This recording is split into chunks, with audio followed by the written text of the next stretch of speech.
What's up, everyone? Thralls Metal here once again. I'm Necrotic Nick. I'm Jammin John. And we have an album review for you. So another one that came out on the 27th was Igorr's new album, Spirituality and Distortion. This came out on Metal Blade Records. Igorrr himself is from France. He is a multi-instrumentalist slash DJ slash very inventive human being that surrounds himself with a lot of talent. There are a number of different musicians that pop up on here. I can't pronounce all their names because they're fiercely French. He's been doing this since 2005, and this is his fourth album. So it opens up with Downgrade Desert, and right away, we're in the desert. It is very Middle Eastern sounding. Just ambient Middle Eastern sitar. It's a kind of got a cool build up with that into like just kind of a straightforward rocker. This is one of the more straightforward songs on here because straightforward is kind of a thing that this album doesn't do often. It reminds me of like an Alice in Chains groove or something.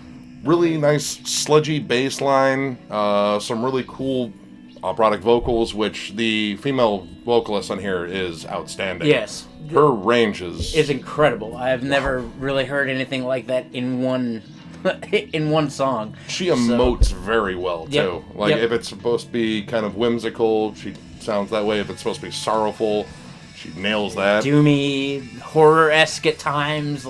Everything is conveyed really well. And vocals are really interesting on here because there's a lot of layered harmonies, too. She's not the only singer on here. There's also male singers and, choir effects, or possibly choirs, too. I don't know. But they layer a lot of these big harmonies on here, and they're all over the album. And generally, the harmonies, I think, are absolutely excellent. They're placed well in these songs. Now, whereas Downgrade Desert is a little bit more straightforward, we're greeted to Nervous Waltz, which is essentially a musical seizure. Yeah.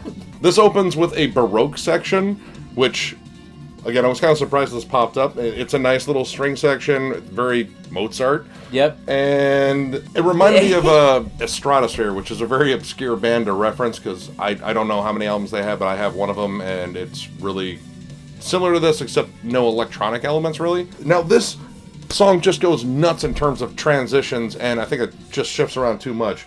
Goes back and forth between these Baroque sections with operatic singing, then into death metal sections, then back to Baroque sections, then they add some electronic sections, and by then I was comparing the song to a kid that just won't hold the fuck still. You turn around and he's opened every cabinet and poured a fucking pound of flour on the floor, and shaved the cat. There's parts in here that reminded me of The Omen, speaking of evil kids. It's just too much. It's very disjointed, I think, in this song. That death metal part, though, that heavy riff that's in there is heavy as balls. Very syncopated. It's almost kind of genty. It almost reminded me of Veil of Maya before they got their clean singer. There's a lot of cool bass work in the song, which the bass work on this entire album is all over the place. Top notch. Jazzy, funky, even sludgy at times. But yeah, overall, this song really felt like it was a whole bunch of people fighting over control of the aux at a party, and they all wanted to play something different, and this is what happened. Then we go into the song Very Noise. Which, if you've seen this video, you've seen this. You'll know if you've seen this video. Look, please, if you haven't watched any of the Igorrr videos, watch the Igorrr videos. I guess right off the bat, my comparison was DJ Starscream spins next to Buckethead. I think I said Buckethead meets The Prodigy. Yeah, well, I was going to say Prodigy or Mario and Mega Man fist fight each other in kind of like a Mike Tyson's Punch-Out thing. It's a very strange song. I want to say this is the only song in here I think the drums are entirely electronic. Yes. There might be some actual played drums in this one, but it just has that real fast, breakbeat you hear. Right. You really need the video to appreciate it, but musically I'd say it's pretty much when the Molly turns on you at the rave, and then Satan takes over on the turntables, and then you go to hell. That's pretty much the musical equivalent of that song. Yeah. Yeah. Yeah, that's actually spot on. And then there's Hollow Tree. Starts with this really beautiful harpsichord. It was reminded of old colonial times, actually. Baroque music, harpsichord. Yep, Baroque music, but then Animals as Leaders comes in and also plays with the harpsichord. There's an interesting little sci-fi-ish synth break in the song, which I thought was interesting but not needed because it goes right back into the main flow of the song, and that part really never repeats. It was just kind of That's another thing with this album, is like a lot of weird parts get squeezed in. I mean, even once you make it to this point, this is only, what, the 4th song? Once you make it to this point, you'll understand, though. It's just chaos. Camel Dance Floor, one of the songs I absolutely love in here, and this one has a legit hook in it. Like, and it's not a hook because it's weird. It's a hook because it's a catchy hook. Once again, the sitar comes back, and this has a fierce, Middle Eastern vibe to it, but it also brings in some cool, chuggy, more almost kind of death metal parts in here. But the main cool thing, I think, is the vocal harmonies and the fact they add, like, hand clapping as extra percussion. And I mean, it almost just needs a belly dancer to really set it off completely. Well, I said, where would we be at this point in the record without the hand claps? But I want to mention, too, when it opens with that Middle Eastern type groove, it sounds like somebody playing spoons. Yeah. Or like the most violent game of patty cake ever. I do want to say, though, at the end, it sounds like RoboCop attacks Buckethead with a knife in Blade Runner. Then we get to the second single that came out, Paparing. I think that's how you say it. Probably not. I probably fucked that up. This one features the only lyrics in English, and they are done by none other than George Corpsegrinder Fisher, who fucking destroys on this song. Yeah, dude, this song, it's such a perfect fit, too, because even, I mean, when it's not, and it is metal as fuck. Oh, it is. This is probably the most straightforward one. But even when it's not metal, he still adds some real flavor to this. He really fucking nails it. His vocal cadences are on point.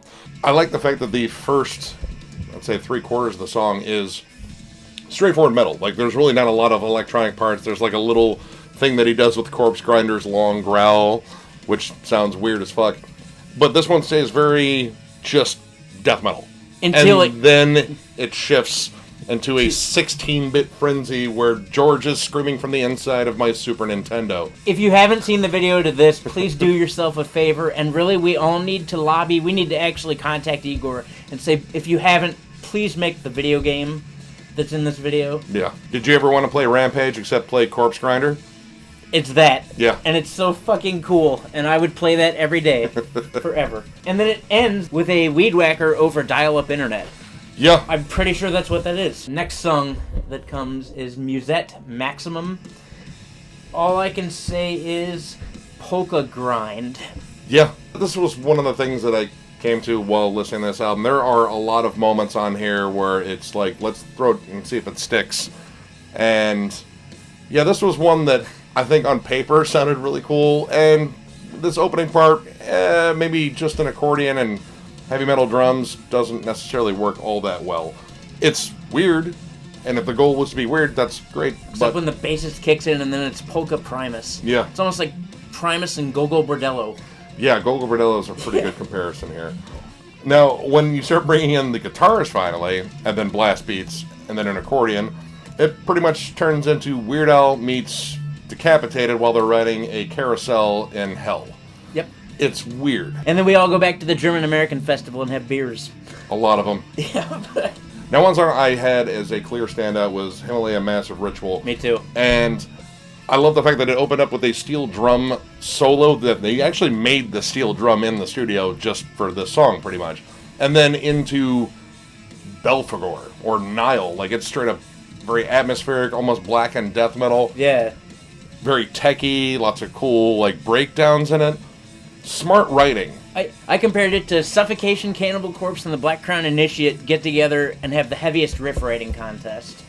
And then we bring back the acoustic melodies and a really cool, beautiful, once again, operatic vocal part. Now, this is the longest track, too. This is 7 minutes.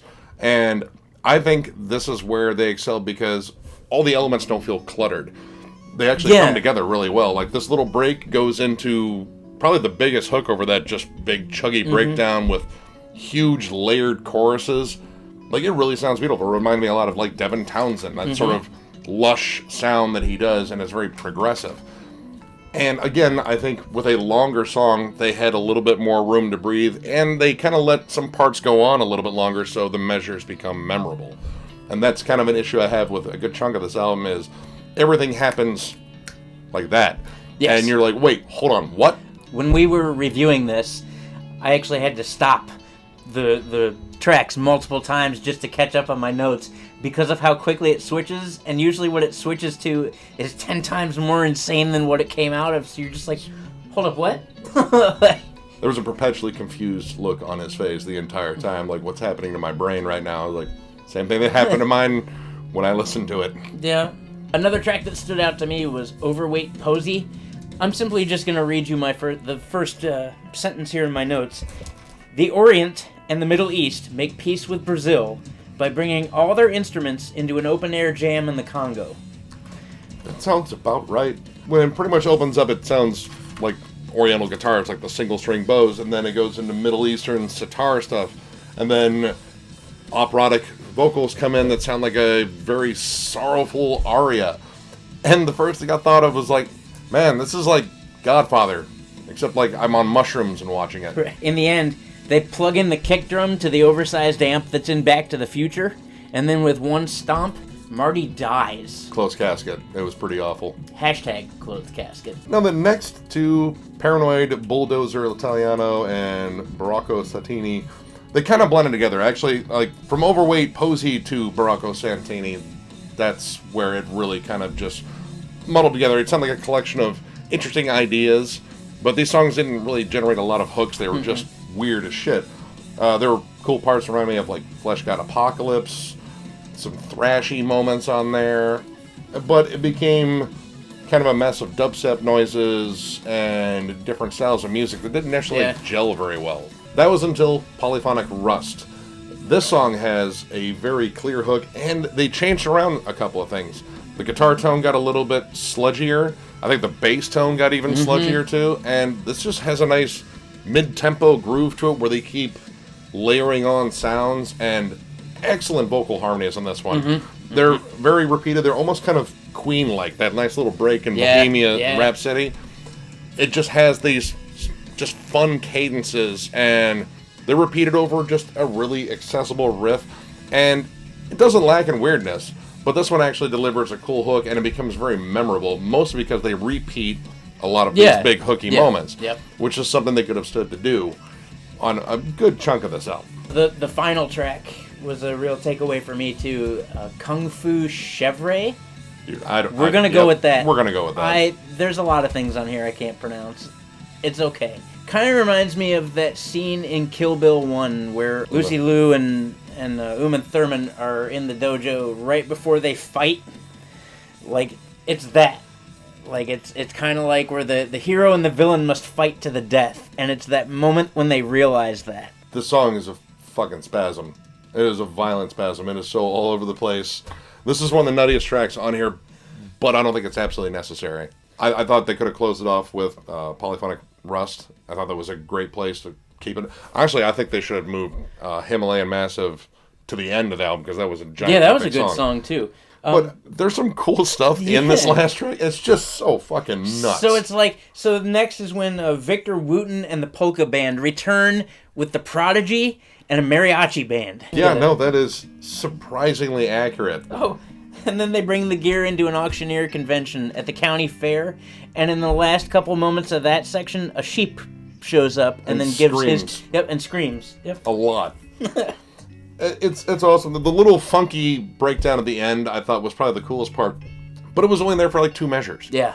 And I was like, dude, why, this should continue on. And that was one of my issues with this album. This is a lot of cool ideas and snippets and just kind of spliced together. Now, there are some great songs in here that they really bring everything together that's really cool. Yeah. But there's a lot of what I was talking about earlier. It's like pretty much taking a Between the Buried and Me song and taking one of their giant 13-minute... So taking White Walls and condensing White Walls into about like 3.5 to 4 minutes worth of material. A lot of cool ideas, but in terms of like coming together and flowing one into the other, you know, if the goal is to be weird and strange and avant-garde, mission accomplished. But if it was to write like more memorable songs, only partially accomplished.